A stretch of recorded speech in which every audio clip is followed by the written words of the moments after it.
Okay, welcome back everyone. Thanks for watching another video. We are about 2 weeks away from my first event of the year, which is terrifying and exciting all at the same time. It should not be terrifying at all. It's just another day to go out riding, but I'm excited and therefore nervous about it. So, but that puts us about 17 weeks away from the Leadville stage race, which sounds far, but also not that far. But anyway, I wanted to take the chance to address the most common question that I've had come my way from Instagram or YouTube comments, or just friends who have talked to me about it in person, and that's around the indoor training setup, the bike setup, and it's kind of a bunch of different things all together, and it kind of break it down into three main areas. So it's the bike, the trainer, the device that the bike is attached to, and the software, the application that I'm using with it. So we'll get into that, but first I think there's a question around indoor training that needs to be addressed too, because some people just love outdoor riding, and the only option for training for them is outdoor riding. They will avoid an indoor trainer at all costs, and that's totally fine. Obviously, there's a lot of people that do that, and some of those people would even just say, "I'm not going to race or bike if I have to use an indoor trainer." That's great. Those people do exist. In case that sounds crazy, there's a lot of them, and I know some of those people. So I do love biking a lot. I absolutely love it. I've always loved being on a bike, but I don't have the time to spend riding outside, and I don't live in a spot where it's just ridiculously easy to get out and get a really good quality training ride outside. It takes a good bit of planning and effort to get a quality training ride outside from where I live. And if you think about it too, if you're new to this, and I'm expecting that some people are, and a lot of people that have asked me the question are new to it. So if you think about it, if you were to leave on a bike ride, you might have all sorts of terrain in terms of uphill and downhill, and the hard thing about training is getting some constant steady state pedaling happening, and there might be times when you're coasting down a hill, or it's a really long hill, or maybe the climb is not quite long enough, or a flat section is not quite long enough for you to get sustained time at a power interval, and that's what I'm talking about when I say getting a quality training ride in outside. So for me, to make the absolute most of the very limited time that I have, that's where indoor training comes in, and I've actually really enjoyed the process. I think I've always enjoyed training for anything, and so I've really enjoyed the process of training for biking and getting stronger and fitter, and so I've actually come to enjoy using the indoor trainer. I actually think it's fun, and it's totally different than it was 5 years ago or 10 years ago. So I did not like it the couple times that I tried it. I guess that was more than 10 years ago the last time I tried it. Did not understand how to do it. The setup I had was not great, so it's totally different now. I would still choose to ride outside if I can, and I do incorporate outdoor rides, but a lot happens inside. And then winter time, it's almost entirely indoor. Actually, for me, it is. And some people where they live, if you're in the mountains, you have long winters, then indoor training is a necessity. So, with that said, last year when I was training for Leadville, I knew that the indoor trainer would be a really big component to my path to Leadville, and so I got a trainer. And everything that I'm talking about now is from the perspective of a beginner, an enthusiast. There's different options. There's different setups. You do not have to get the setup that I have. It is a really good setup for, I think, a lot of people, and especially people who are like me, where they're going to use the indoor trainer a lot, but not putting a massive effort into winning my age group becoming a category racer. I don't even totally understand those, but I'm not a Cat 5 or a Cat 4 racer by any means. Some people, and if you have the money, there's other options. I'll mention them real quick, but there's other setups basically. But a lot has changed, as I was kind of saying, with indoor trainers. So there's a bunch of different types. There's ones like I used 10 plus years ago that I really did not like. The Cyclops, where you clamp your back wheel, back tire into the machine, and it kind of rests against this metal cylinder, and you're wearing out your tire over time for sure. There's ones where you remove your rear wheel and you mount it into the trainer, and you put your drivetrain onto a cassette that's on the trainer, or a smart cog like I use. There's rollers, which you might see at a race, like pros warming up on rollers. I don't know how much people actually train on rollers. Let me know in the comments if you do that, or if you know of people who do that regularly. But they have a place. And then there's smart bikes, so an entire bike. Think Peloton, but much nicer and better and more specific to cycling, rather than just someone trying to get fitter. So they'll have bikes that are from Wahoo, from I think maybe Concept 2 has something similar. There's a bunch of different brands, or a couple of different brands out there, but these are like thousands of dollars. It's an entire bike. It's adjustable so that you can tailor it, fine tune it to meet your exact needs, and then obviously all like the smart components, all the power and resistance and all that is just built into the bike.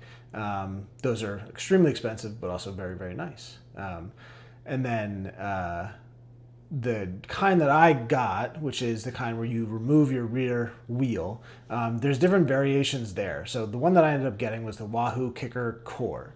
I thought that it had the most bang for your buck. That's what some people told me, and I believe them. And it has exactly what I needed. I needed it to be reliable because I was going to use it a decent amount. And I wanted it to have virtual shifting. So I got the one that came with the Zwift cog. And spoiler alert, you do not have to use it exclusively with Zwift. It works on TrainerRoad and other things. We will get to that in a second. But it does not have some really nice to have features. So I think that one was $500 or $600, and there were some for $1,000 to $1,500 where you start to get movement. Like if you stand up and put some more power and body language into your pedaling, it'll kind of shift as you do that, or it might simulate a rough road surface. So if you're training in Zwift and you're going on like a cobblestone section or gravel versus road, it'll actually change some vibration to make it feel like you're there, which is really fun, but not necessary by any means. So I didn't go for those kind of things. So yeah, mine came with the Wahoo Kickr Core, came with the Zwift cog for virtual shifting. I never installed a cassette you would install a cassette that basically looks like what's on your rear wheel. So you take your rear wheel off, and then you would put a cassette, like a 12-speed cassette, onto it so that your drivetrain it's just like your bike. I don't have that. I only have the Zwift cog. If I were to shift, then I'd be just shifting this virtual cog around. The chain's not actually moving anywhere. So we'll kind of pause on that for a second and talk about the bike. So the bike that I have. So last year, actually, I was using a hardtail mountain bike that was just what I had in the house. I didn't, when I bought that hardtail mountain bike, it was just for riding around here in Pennsylvania, kind of going on rides with my kids. Had no intention of doing Leadville on it, but I had it, and it's a hardtail with a fork, Fox fork that I could lock out. So I was like, yeah, this is actually fairly decent in terms of compatibility. It fit into the Kickr Core. So that's what I use, and I actually did all my Leadville training on that bike. Wasn't exactly the right size, so I did have some injuries because I put so much time in on that bike. So that was a little bit of an issue, but it also leads to why I have a different setup now. So I used that, but then after Leadville, I sold it. I kind of knew I was going to reevaluate some things, certainly hoping to train for Leadville again. But I was trying to figure out exactly what my situation would be. And I was thinking I might want a road or gravel bike, like a cheap used one that I got off Pink Bike or Facebook Marketplace or whatever. And I would make it my indoor training setup. And then I'd have the option, if I wanted to take that outside. So I thought that would be a nice idea. And as I was thinking about it, I was looking at the options out there and thinking like, okay, some of these bikes are nice, but the parts are definitely going to get worn quickly, or they need to be replaced already. And I will continue to put a lot of volume on it. So you're dealing with wear and tear a lot. And that's obviously going to be an expense, but also an annoyance. And so I started to look for dedicated bikes that I could put on a trainer. I didn't know if they existed at all, but I did a search, and I just happened to stumble on this Zwift frame. And I don't know if they had just come out with it or what. I had never heard about it, and I've obviously heard about it a ton since then, but I was like, this is perfect. They sell the bike frame and the trainer setup as a kit, but you could buy the frame by itself, which is what I did. And the one that they sell as a set is actually the same trainer that I had. So I was like, that's really nice. Buying the frame, it actually came with an updated cog. So I did get an updated new cog for my Wahoo Kickr Core. But yeah, it was perfect. It works with TrainerRoad. Again, we're going to get into that, but like huge announcement, huge disclaimer to say that the Zwift frame, the trainer works with TrainerRoad. That's what I use. I'll talk about that. There are some things that don't work. I'll get into that, but so hang on. The Zwift frame, it can't be ridden outside. It's just a frame, dedicated indoor, and I actually really like that because I didn't really think that I would use a road bike outside. I thought last year I rode my mountain bike, the one that I got for Leadville, anytime I rode outside, whether it was a road or gravel ride or a mountain bike ride. I rode that bike and I had no problems with that. I wasn't doing group rides. I wasn't going for coffee rides, whatever people want to call them. I wasn't doing races or anything like that. I was riding by myself or with one other person, so it wasn't a problem that I was riding a mountain bike, even if it was just like a flat gravel trails. So that worked for me. So I was actually more interested in having just a dedicated bike, and most of those bikes that I was looking at on Pink Bike or Marketplace were under $1,000. Anything less than that was kind of not worth getting, and anything more than that was kind of I need to reevaluate this approach. So the Zwift frame, I think, was $800, somewhere around there. And I was like, that's actually a pretty nice price point. It's adjustable, which, buying a bike would not be adjustable. So if my wife, Liz, wanted to use it at some point, which she doesn't, she has no interest in using it, but if that were to change, she could. It's fully adjustable from like a 5-foot person to like 6'7" or some crazy range that certainly worked for myself and Liz. And also my fit is changing. So I really liked that I haven't been on a road bike in a very, very long time. So this is actually my first road bike, or my first time in a road bike position. So I knew my positioning would change throughout the year. So I liked that I would be able to make some bigger changes than I would if I just had a bike and might have to buy a new stem, or might have gotten the wrong size frame, something like that.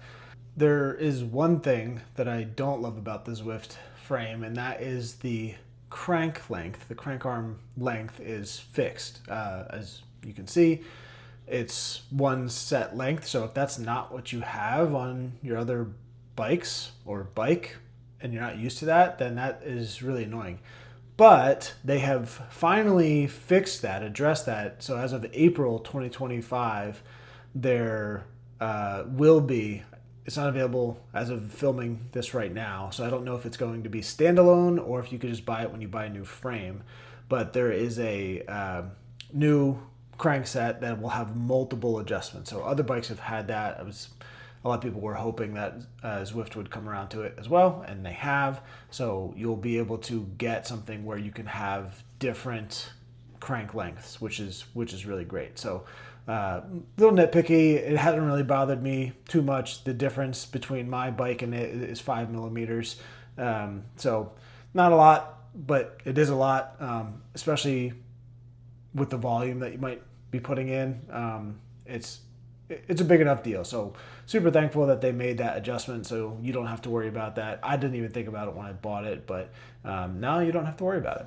So the part that does not work with other programs like TrainerRoad is on the frame. The handlebars have a set of controls, and those controls are specifically for Zwift.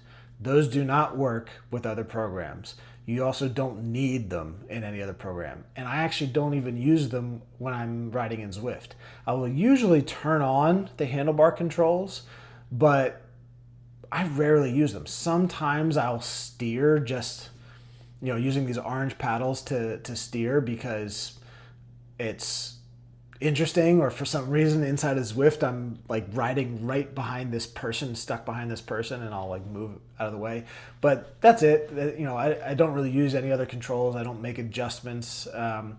With the controls in Zwift, you might be following a route, and they'll give you the option, like you can go left here and go on this route, or stay on this route, and you need the controls or to be able to reach your laptop in order to do that. So sometimes I have them on, but again, that's it. And in TrainerRoad, you don't need any of that if you're using it in erg mode, which I always have my trainer in erg mode. So every single time I'm on my indoor trainer, I am riding in erg mode. And if I'm doing that in Zwift, it's in erg mode. TrainerRoad, it's in erg mode. I'm always riding that way. Certainly understand not everyone wants to. Some people want to shift. They might be those bike purists who are kind of reluctant to get on an indoor trainer. And again, that's totally fine, but they want to shift. They want to shift as the hills get steeper, start to descend, get flat, whatever. But so that's the difference. So you can actually do your TrainerRoad workout in Zwift now. There's a great integration so that you can do that. Or what I used to do, which was kind of funny, but I wasn't the only one for sure. I used to do the TrainerRoad workout, but have Zwift up and then just turn off the connection to my trainer in Zwift. So I'm just kind of riding in there, or turn off the resistance in Zwift. And it is kind of funny because you'll be, maybe doing a recovery portion of an interval, and you're on a super steep hill and you're barely moving at like 1 mile per hour, 2 miles per hour. But you also might be going down a super steep descent and you're at the top of a hard interval. So you're at 300 watts going downhill and absolutely flying past everyone. So it is a little weird. So basically, in a nutshell, if you haven't used those programs inside Zwift, if you're in erg mode following a training program, the course profile is irrelevant. If there's big hills and downhills, you are not following what is happening on the course. You are following what is happening in your training program. If you're at 3-minute threshold interval, you're doing that regardless of the Zwift course going up or down or flat. And then when you are finished that interval and you're in a recovery period, again, doesn't matter what's happening on the course. Your little avatar is doing whatever speed you would be doing. That's translated, but you don't have to pay attention. You don't have to anticipate an uphill, anything like that. You're just paying attention to your intervals. So we've been, I just was talking a lot about Zwift and TrainerRoad and kind of mentioned that there's a third element to this, which is the application. So it might be better to just start jumping into that, and like, why did I get on TrainerRoad? There's other options.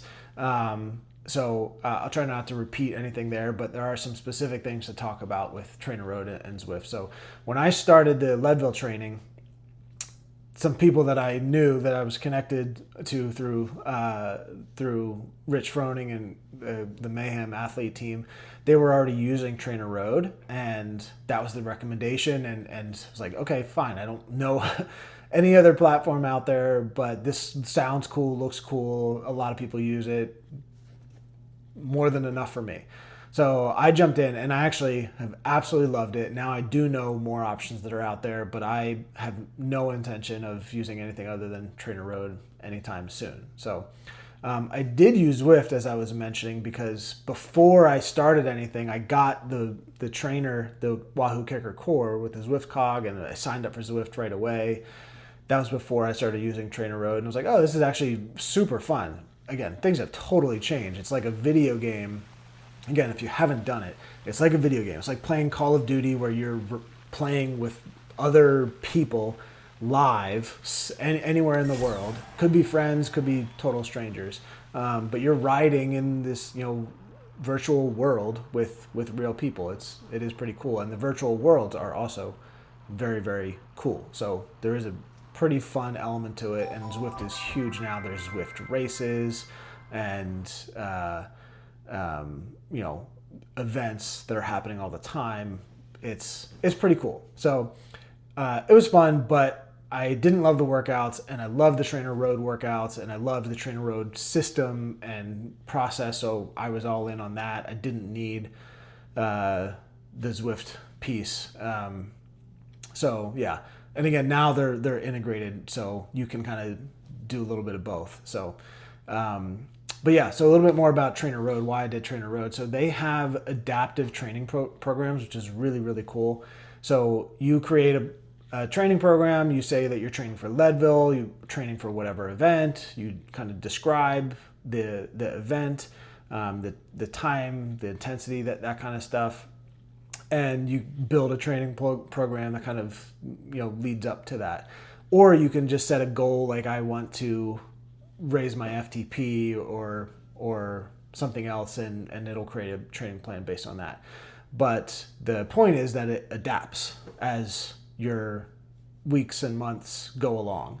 So if you are feeling super fatigued, it will recognize that, and it'll recommend that you maybe change the next workout. Or you've been crushing your workouts, and it notices and says, you should go harder in your next workouts, and it changes the workout. And I think you can actually auto accept the changes, or have it so that you have to approve the change. I don't totally remember, because they actually make a lot of updates to the program. I think I have it set now to just accept the changes. But you can get yellow days, you can get red days. Red day would be, it recommends total rest. And it also analyzes what you do outside of TrainerRoad. So if you do a strength training session, or you do an outdoor ride, a Zwift ride, a bunch of different activities, swimming, something like that. Like, as long as you have Garmin connected or Strava connected, it will pull in that data, and it'll estimate red and yellow days based off of that data. So it also has AI FTP. So a big piece of it is having your zones are based on your functional threshold power, your FTP. So it will constantly update your FTP as you go along without having to retest, which is fantastic. Again, I'm newer, and I assume you are newer watching this too. And testing is hard. It's hard to do right. And this takes testing out of the equation, and it's based on a massive data pool. So it's a very, very well-trained model.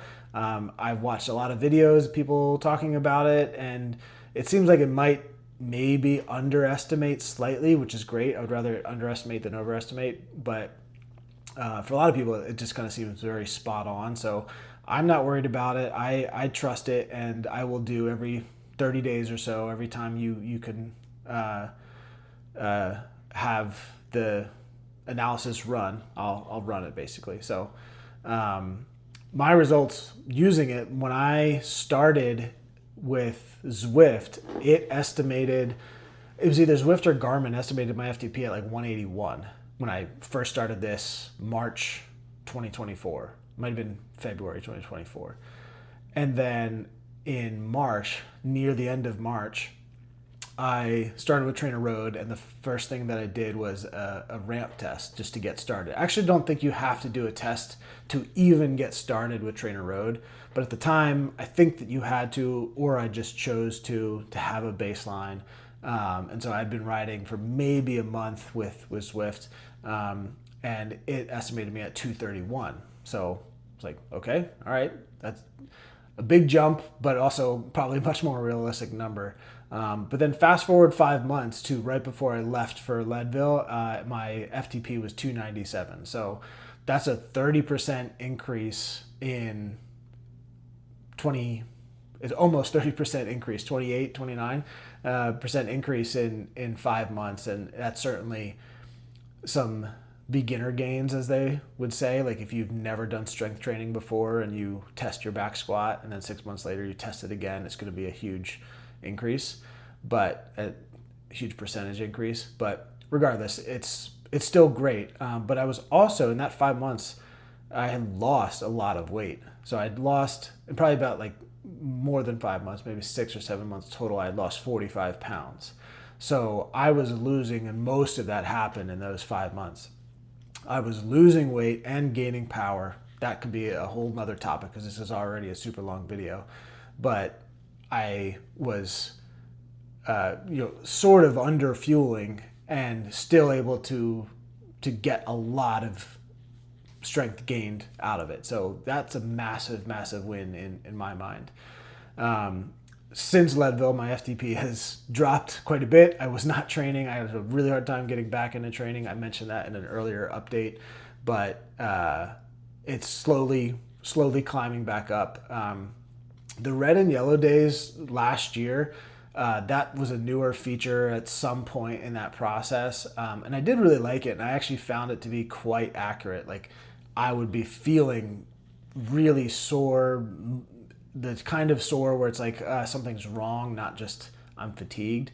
And then I'd look and it'd be a yellow day or a red day. I was like, oh, that kind of aligns with how I was feeling. That's interesting. As I got closer to Leadville, though, I kind of maybe listened, maybe didn't listen.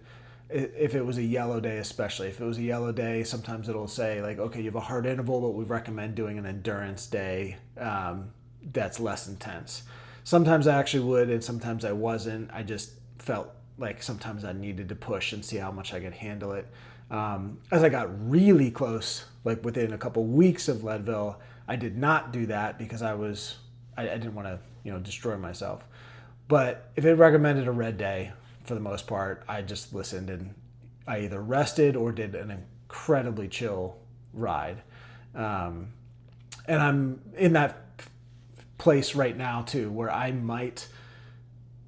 getting a lot of yellow days. I'm not really getting red days, but I am getting some yellow days. And I've been listening and accepting what TrainerRoad recommends, but I'm getting to the point where I probably will push it a little bit on some of those yellow days, depending on how I feel. So it is obviously your choice, but I've found it to be pretty accurate. So wrapping up, that was a really long video, but I hope you enjoyed a little bit, of a detailed look into the setup. It's a super common question, and I definitely get it. But I think the story in a nutshell is that indoor training has changed massively if you've been into it over the last 10, 15, 20 years. It has changed a lot since then. It's really fun now. There's a lot of great programs out there. The technology is incredible. The accuracy of it all, and just the way that the ride feels and everything is indoor training has become really fun and accessible, and the growth of Zwift is a testament to that, because there are people who just ride in Zwift, and that's super fun for them, and they might have their own communities there and everything. So don't be afraid of it. You can definitely get into it without breaking the bank too much. I think it's all pretty expensive, but I guess my setup is a slightly more budget way of doing it. So hopefully that helped. If you have questions about it, let me know in the comments. I would love to know what is interesting, what you would like to hear more about, anything like that. So let me know in the comments. Subscribe to keep following along. I'm going to try to keep posting more and more of these videos, especially as we get closer. The next one will probably be something closer to the event that I have in Central Pennsylvania coming up. So stay tuned for that, and I'll see you then. Thanks.